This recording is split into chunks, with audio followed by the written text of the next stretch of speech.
Hey there foodies, welcome back to my channel. If you're new here, welcome to my channel where I make delicious homemade recipes. So today we're going to be making some delicious Baiganee, and I have everything in front of me here that I usually put into my batter to fry up my Baiganee.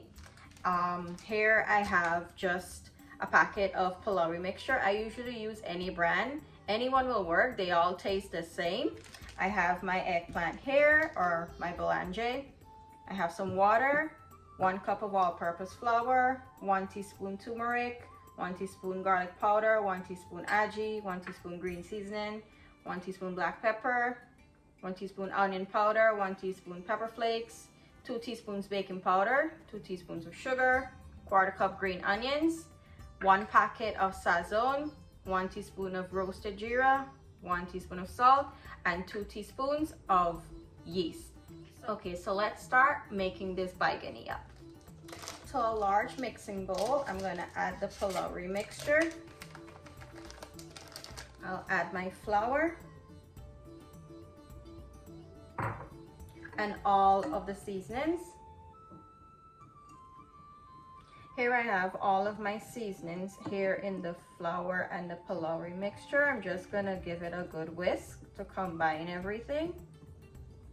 And if there's anything that I put in here that you don't like to use, feel free to omit it.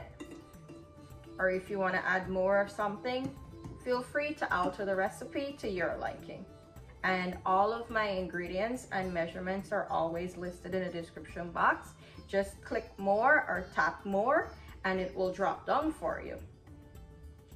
Okay, so that's good and mixed in. I have 2 cups of water here. I'll add it in about 1 cup at a time.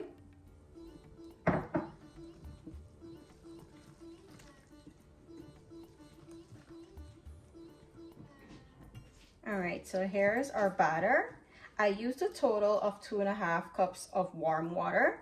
You want to go in with warm water here because you're using baking powder and yeast and you need to activate it.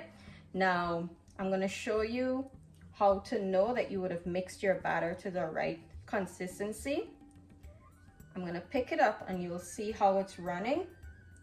But look, at the same time, it's still coating the spoon, even though this is a silicone spoon, right? So that tells you when you're going to dip your pieces of eggplant or baiganee inside here, it's going to cover it just like this.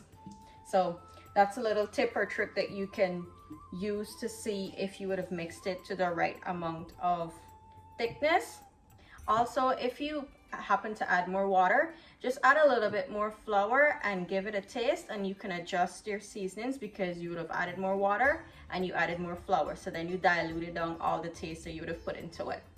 Now what I'm going to do, I'll cover this and I'll let it sit for 15 minutes so that the yeast and the baking powder can activate a little bit more. And in the meantime, I'll cut up my eggplant. Here I have my little eggplant. I'm just going to trim off the ends.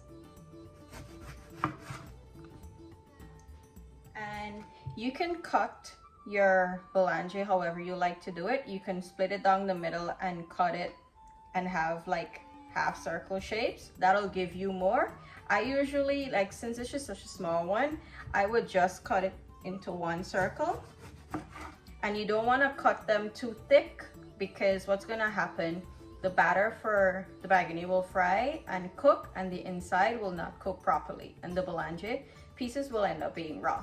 So this is usually the thinness that I like to do, and it usually always cooks. Another tip for when you're making Baiganee, if you're going to have the pieces sitting out very long, just as you cut them, place them in some cool water and it'll avoid them from oxidizing or turning dark and having that like unpleasant like color.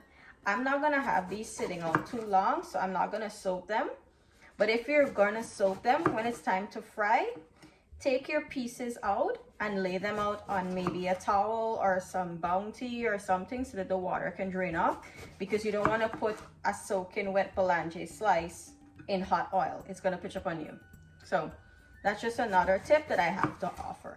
I'm going to continue to slice these up and then we'll begin frying them. Okay, so I finished slicing up the baiganee. For such a small one, I got 28 slices. So that's what I was saying as well. Buy a smaller one, because if you're gonna be slicing it this thin, you're gonna get a lot of pieces from it. Now I have my oil preheating on the stove. When it's hot, we're gonna start frying these up. In the meantime that our oil is heating up, I just wanna show you how you go about having the batter coat on the boulange. So you just put it in, tap it down, flip it over, and there you go. That's how simple and easy it is to get this batter to stick on the boulange. And remember that trick that I was telling you about the spoon? Doesn't it look the same way that it was coating the spoon? So follow that trick and you would never have a difficult time with having the batter stick to the eggplant. Okay, so my oil is hot.